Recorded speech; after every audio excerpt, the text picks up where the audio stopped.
Part 13. Hey, Athena, sorry, again, I said sorry as we headed on my Montero. Sumakay lang siya sa front seat nang walang tigil, ang talak at hindi ako pinakikinggan. Nakasakay na ako sa driver's seat at binuhay, ang makina ay wala pa ring tigil ang pagdadakdak niya. Ang agang-aga talaga, Dan.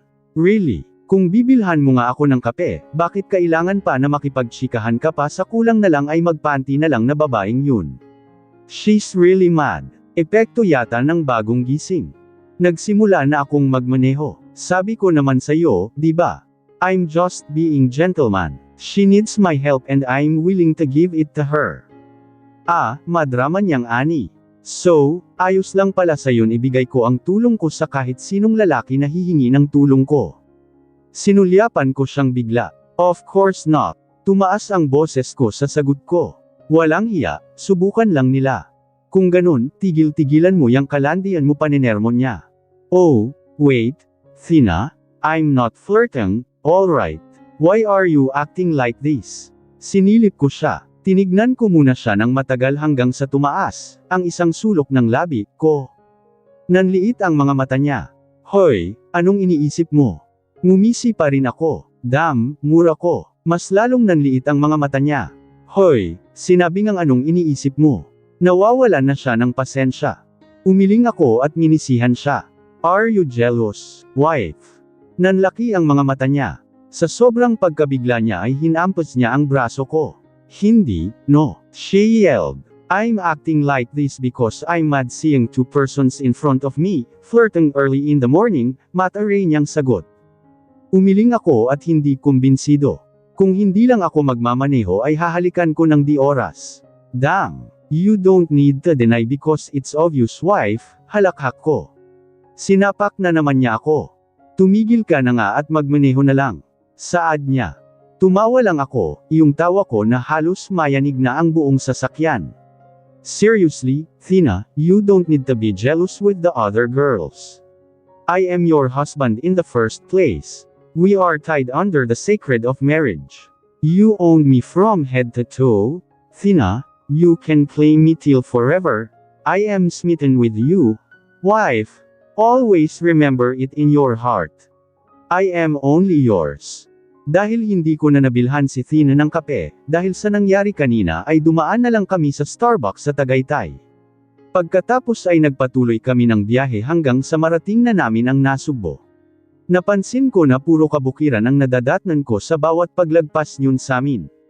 Kinuha ko mula sa dashboard iyong gift certificate na binigay ni Dane.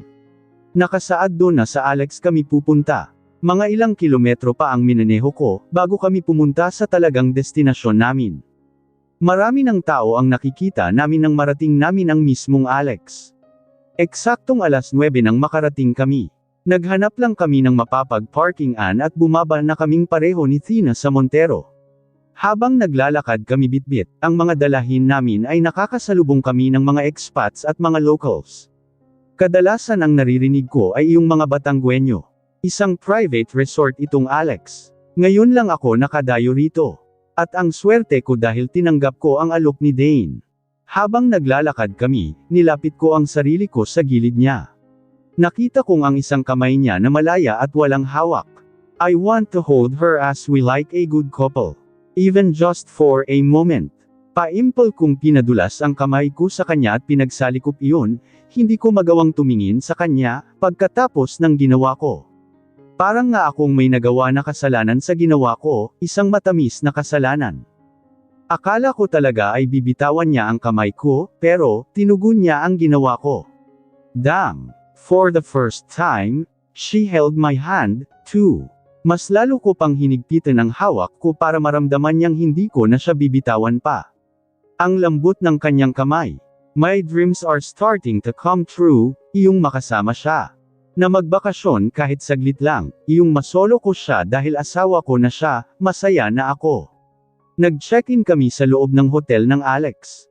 Room 41, Miss, sabi ko sa receptionist na kanina pang tulala at hindi ko malaman kung bakit. Nakita kong tumaas ang kilay ni Thina. Miss, narinig mo ba ang sinabi ng asawa ko? Masungit na tanong ni Thina, hawak ang isang strap ng kanyang bag. Napakurap agad ang receptionist at nataranta. Yes, madam. Sir, sorry po, paumanhin niya. Inangkla ko sa braso ko ang maliit na baywang ni Tina. Ko talaga, tinatakot mo yung receptionist. Hindi yan makakapagtrabaho ng maayos, halakhak ko, itong si Tina, Hindi maubos-ubos ang pagseselos. Sarap halikan ng isang ito. Tinaliman niya ako ng tingin at umirap. Bilasan mo na nga nang makapagpahinga na tayo. Sumaludo akong humarap sa kanya. Yes, ma'am, ngisi ko. In just few moments, we were occupying our room, finally. Pinasya kong pang-2 tao, ang kama na nirentahan ko dahil alam kong hindi pa gusto ni Tina na magkatabi kami. Habang pilang-ngaling nga kong pinagmasdan, ang buong kwarto at papuriin sana, ang kalinisan nito ay bumagsak ang titig ko kay Tina. Nakatayo siya sa balkonahe at nakatanaw sa labas. Kita ko ang maalon-alon niyang buhok na sumasayaw sa hangin. Napakatahimik. Ang tangi ko lang naririnig ay ang pagtunog ng wind chimes, ang alon ng dagat, at ang naghuhuramentado kong puso. Paunti-unti akong lumapit sa likod ni Tina. Langhap ko na agad ang pinaghalong lotion at pabango na umaalingasaw sa balat niya. Dahan-dahan kong pinulupot sa maliit niyang baywang ang bisig ko. Dan, huminga ako ng malalim. Calm down, wife. I won't do anything to you. Bulong ko, nilapit pa ang sarili sa kanya. Naamoy ko ang buhok niya, saka panakanak ang hinahalikan ng ulo niya. Gusto ko ang katahimikan. Gusto ko ang mga sandaling kapaling ko ang mahal kong asawa. Gusto ko ang mga bagay na kagaya nito na, hindi siya pinipilit o pinupuwersa. Gusto ko ang nangyayari sa aming dalawa. Gustong gusto ko. Naalala ko pa yung mga panahon na nasaktan ako, dahil mga panlalamig ni Tina. Naalala ko pa kung paano niya ako itaboy at ilayo sa piling niya. Naalala ko pa yung mga panahon na ang tangi niya lang nakikita ay si Drew at hindi ako. Naalala ko pa na kung paano ako makiyemo sa kanya ng kahit kaunting pagmamahal. Halos sumuko na ako. Nararamdaman ko nang wala akong pag-asa. Pero yung isang sabi niya lang na binibigyan na niya ng tsansa, ang aming relasyon, naluso lahat ang galit at pagkabigo ko. Nagbunga lahat ng pagtitiis ko. Unti-unti nang natutupad, ang mga plano at pangarap ko para sa aming dalawa. Naramdaman kong kalmado na ang katawan niya. Kaya mas hinigpitan ko ang yakap sa kanya.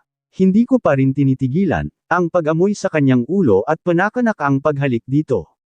I love you, Athena, bulong ko. So damn much that I can even sacrifice myself for you. Naghuramantado ang puso ko. Naramdaman mo ba iyon, Athena? Tumitibok lang itong puso ko para sa'yo. Alam kong hindi mo pa masasagot ang mga bagay na gusto kong marinig pero maghihintay ako. Maghihintay ako na sasabihin mo iyon, Athena. Nagpahinga lang kami saglit pagkatapos ay nagdesisyon na kami na lumabas upang mamasyal. Pero hindi pa nga kami tuluyang nakakaalis ay agad na kumulo, ang dugo ko nang makita ko ang suot niya ng kumabos ng banyo. Why are you wearing that? I angrily asked, my brow arched. Nagtaas din siya ng kilay. At anong problema sa suot ko, ha? Naghalukip-kap ako noong una pero pumaywang din. Anong problema, Athena? Malaking problema. Sinipat ko ang hitsura niya mula ulo hanggang paa. Blouse na maikli na labas ang pusod at short shorts. May asawa ka na, Athena, mariin kong sabi sa huling pangungusap. And so, bakit? May nakasaad ba sa marital law na bawal magsuot ng ganito ang babaeng asawa? As far as I know, there was no stated in the law that the wife is not permitted to wear what she wants. May batas man na nagsasabi o wala, I want you to change your clothes. Now, matigas kong ani. No, matipid at mabilis na aniya. No, Dan. It doesn't mean na pumayag na akong makilala ka, it means that I will be under you. No. There are some limitations at iyon ay ang pagsuot ko ng kung ano man ang gusto ko. Hindi ko na lang napansin na nilagpasan na pala niya ako habang ako ay nakatanga pa rin. Pasaway na babae. Nakakainis. Kaya sa may mini resto ng Alex ay buong tanghalian akong nakasimangot habang si Tina ay nakapaskil naman ang ngiti sa kanyang labi. I love to see her smile, alright. Pero hindi ibig sabihin noon ay palalagpasin ko ang pangyayaring ito. What? Nakataas ang kilay niya habang ninunguya ang repolyo. Isa pa iyan. Ba't ba ang hilig niyang kumain ng mga ganyang klaseng pagkain? Ang payat na nga niya, tapos, puro gulay lang ang kinakain niya. Wala, malamig kong nasabi at ngumuso. Nakasimangot pa rin akong pinapanood, siyang kumakain ng mga damong malay ko kung ano iyon.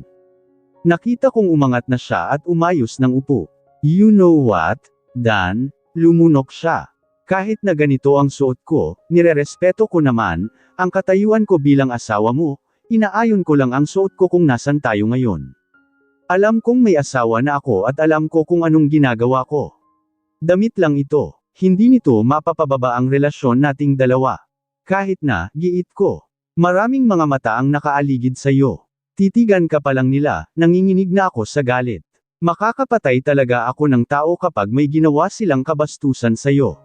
Napansin kong kinagat niya ang kanyang labi. Tila ba pinipigilan niyang ngumiti. Wala naman silang magagawa kahit na anong gawin nila. Yumuko siya at sumubo ulit. Iyon na ako, di ba? Kahit na mahinang bulong lamang iyon ay tiyak kong narinig ko. Ang mga huling salita na kanyang sinabi. Damn, does she really just said that she's mine now? From her mouth.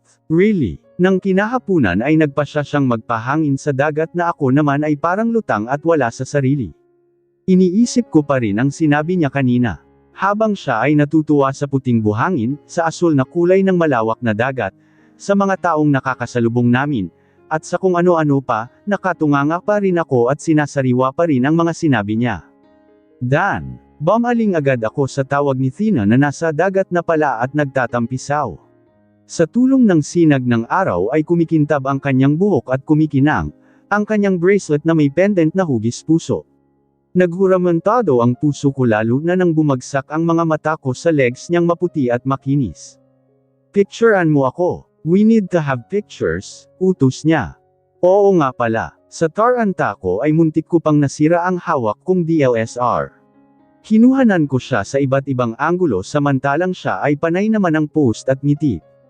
Halika rito, Dan. Picture tayo. Lukot ang noo ko na napabilang kay Thina. Ako.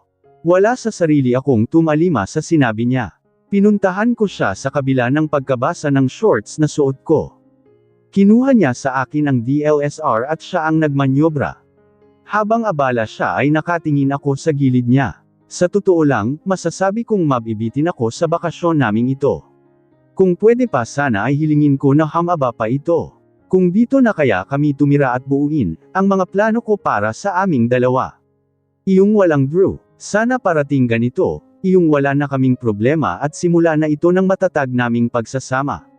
Itinaas na niya ang kamay niyang may hawak na DSLR at bahagyang inilayo sa aming mukha. Tinapat niya ang kanyang daliri sa click button. She's. Kasabay ng pagkasabi niya yun ay hinalikan ko siya ng mariin sa pisngi. Paggabi na at napagdesisyonan namin na bumalik na muna sa tinutuluyan namin. Pero hindi pa kami nakakarating ay bigla siyang huminto sa tapat ng isang puno. Nakigaya rin ako. Binasa niya ang kabuuan ng nakalagay roon. Maya-maya ay nagsalita siya, sumali tayo rito, Dan. Binalingan ko siyang lukot ang noo. Tiningnan ko na rin ang nakalagay sa punong iyon. Mabilis na tumakbo ang tingin ko sa nakasulat sa poster, hanggang sa nanlaki ang mga mata ko at nalaglag ang aking panga. What? Sasali tayo dyan? No, Thina. Iling ko. Pero sa hitsura niya ay mukhang hindi siya magpapatinag. Sumali na tayo, please. Maganda ang mechanics. Umiling ulit ako, Thina, hindi tayo mananalo dyan. How long enough you know about your partner contest? Sablay na tayo dyan. Inirapan lang niya ako. Basta, sasali tayo. Pupunta tayo sa registration committee. Mag-e-enjoy tayo dyan. Mas lalong nalaglag ang pangako. What the heck, really? Kinaumagahan ay nakangiti kaming pareho na nag-agahan sa maliit na restaurant ng Alex. Gazebo ang histura noon. Magkasalo kami sa pagkain at nag-order lang kami fried rice at egg. Nakangiti na sana akong kumakain, kaya lang ay nawala rin iyon nang banggitin niya ang bagay na iyon. Pagkatapos nito, dumaan na tayo sa registration booth noong contest, maligaya niyang sabi pagkatapos niyang sumubo. Kumunot ang noo ko habang umiling. Are you really into that, Thina? Seryoso nga ako, simple niyang sagot. Napakamot ako sa batok at bumuga ng hangin. Look, Thina, marami naming activities ang resort na ito bukod pa dyan. We can join their physical contest, pang-aalo ko. Agad niya akong inirapan at bumalik sa pagsubo. Ayoko, gusto ko yun. Kaya, wala kang magagawa, Dan. Kaya nakasimangot akong naglalakad habang si Thina ay malapad ang ngiti na naglalakad. Naiinis talaga ako. Ano bang meron sa contest na iyon at gustong-gusto niya? Di niya ba alam ang ibig sabihin noon? Wala na akong magawa kundi sundin ang gusto niya. Sandali lang ang nilakad-lakad naming hanggang sa narating naming, ang registration booth ng contest na iyon. Nakita ko ang dalawang babae na nakaupo sa table na natatakpan ng puting tela. Naalala kong magsisimula ang contest na iyon ng mga bandang 3:00 ng hapon kaya may panahon pa na mag-back out. Napansin ko rin ang ilang mag-asawa na nakakasabayan namin sa paglalakad na malamang ay sasali rin sa contest na ito. Lahat sila, masaya at mukhang yung mga lalaking asawa pa ang nag-e-encourage na sumali sa contest. Mas lalo lang tuloy akong kinabahan para sa amin ni Thina. Thina, mahina kong tawag sa kanya. Lumingon siya nang may pagtataka. Let's, nag-aalinlangan akong magsalita, let's. Dang, bumuntong hininga siya. We're here to enjoy. Wag mo itong masyadong seryosohin. I bet you, mag-e-enjoy ka. Nakangiti niyang sabi, saka hinigit ako. Lihim akong nananihimik. Okay naman sana sakin ito, Thina, gusto ko ring mag-enjoy kung ito ang gusto mo. Kaya lang ang problema, ang dami kong alam sa iyo, pero sa akin, ni isa, wala kang alam. Wala akong nagawa noong naro na kami mismo sa registration booth. Agad na nilista ni Thina ang mga pangalan namin. Siya lang talaga ang masaya. Pagkatapos noon ay napili namin ni Thina na mamasyal na muna, tapos, ay babalik ulit kami roon. Nagtungo kami sa mabatong lugar ng beach doon. Habang nagtatampisaw si Thina ay malalim naman ang isip kong pinapanood ang alon ng dagat. Kung pwede lang mapabago ang isip niya ay nagawa ko na. I have to set a plan. Baka naman ako lang ang tatanungin dun at hindi siya kasali. Yes, alam ko, kapag mga ganitong laro ay lalaki ang kadalasang tinatanong ng mga ganito. Of course, I've known everything about my wife so the game doesn't matter for me at all. But, as for Thina, I don't know.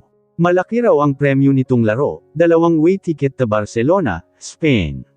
I can afford Barcelona, but I don't know why Thina would want to persist this.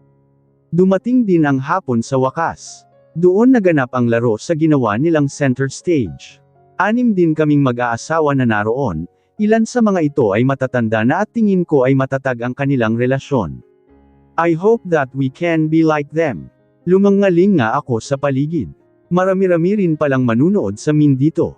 Most of them are the guests and staffs of Alex. Mas nakakahiya pag natalo kami. So, mga sir, mga ma'am, start na po tayo.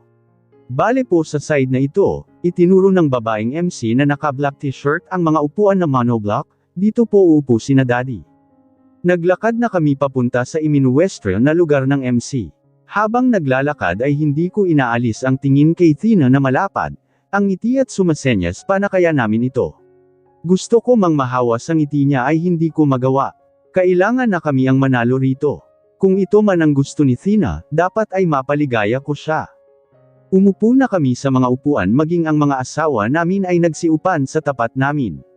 Naging distansya namin ang center aisle. Binigyan kami ng mga staff doon ng mga maliit na whiteboard at pentel pen. I should win this, so my wife will stop shouting at me. It annoys me. Napatingin ako sa expat na katabi ko na nagsalita sa matigas na Ingles. Humugot ako ng malalim na hininga. I should freaking win this fucking game. Okay, let's start. Magsa-start po ang questions natin na dapat magtugma yung answers ng mga daddy sa mommies. The one who will get the answer wrong will eliminate, alright. First question. Lumangaling nga ang lalaking MC na nakatalikod sa pwesto ng mga babae. When is the birthday of your dearest wife? Ang dali. Napangisi ako habang sinusulat sa whiteboard ang kaarawan ni Thina. It's on March 18, 1990. Okay, time's up. Tumigil ako sa pagsusulat ng mag-anunsyo ang MC na lalaki. Raise your whiteboards. Tiningnan ng mga MC kung pareho kami ng mga sagot sa mga asawa namin. Okay, 5 of you got it correctly. As for you contestant number 3, your answer is wrong. Damn! Napatingin ako sa katabi kong expat. What the fuck is this game? Marahas itong tumayo at panay ang mura habang nag-walk out. Ni hindi man lang hinintay ang asawa niya. Nag-proceed din ang laro hanggang sa natira na lang ay 3 pairs. Now, it's now time na yung mga mommies naman ang dapat makahula sa mga questions namin na ginawa namin. Yung kaninang feeling na ang saya ng feeling ko dahil mananalo na kami ni Tina ay biglang naglaho at napalitan ng kaba. Damn! Ito na nga ba ang kinatatakutan ko? Napatingin ako kay Tina na parang hindi ko man lang kinakitaan ng kaba. Ano na ngayon, Tina? Anong alam mo sakin? Tumalikod na sa amin ang dalawang MC. Kinakabahan na talaga ako. Dito kami sablay. First question. Kailan po ang birthday ni Daddy? My birthday. Hindi niya alam ang birthday ko, sinulat ko ang date. June 2, 1989. Damn it. Bahala na. Time's up anunsyo ng MC. Tumigil na ako sa pagsusulat. My heart is racing abnormally. Damn it. Talo na kami, napapikit akong itinaas ang whiteboard. Ayokong makita ang sagot ni Tina. Alam kong hindi niya alam. Noong college kami at birthday ko, wala siyang pakialam, hindi man lang ako binati kaya hindi niya yun alam. Okay, all of you got it correctly. Congrats. Next question. Napakurap ako ron, what the heck? Napatingin ako kaagad kay Tina, nanginitian ako, napaawang ang labi ko. Alam niya ang birthday ko. Next question na po. What is his favorite color? Blue. Blue is my favorite color and she doesn't know it. Isinulat ko iyon ng nanginginig sa whiteboard. Pagkatapos noon ay itinaas na namin ang whiteboard. And I didn't expect that she got it correctly. How? Tumagal ang laro at kaming dalawa na lang ng kalaban namin ang natitira. Dagdag. Wow! Isang young couple at old couple na lang ang natitira, ani ng babaeng MC. Padilim na rin at nakikita kong pababa na ang araw. As for the next question. Ano po yung food na dapat iwasan ni Mister kasi may allergy siya or ayaw niya? Mas lumakas ang kaba ko. This is the thing that anyone doesn't know about me. I don't eat chicken. May allergy ako roon. Bata pa lang ako nang malaman kung mayroon pala ako noon. Malabong alam ito ni Tina. Wala. Dito, talo na kami. Nang sinabi ng MC na itaas na ang whiteboard, nagatubili pa ko noong una.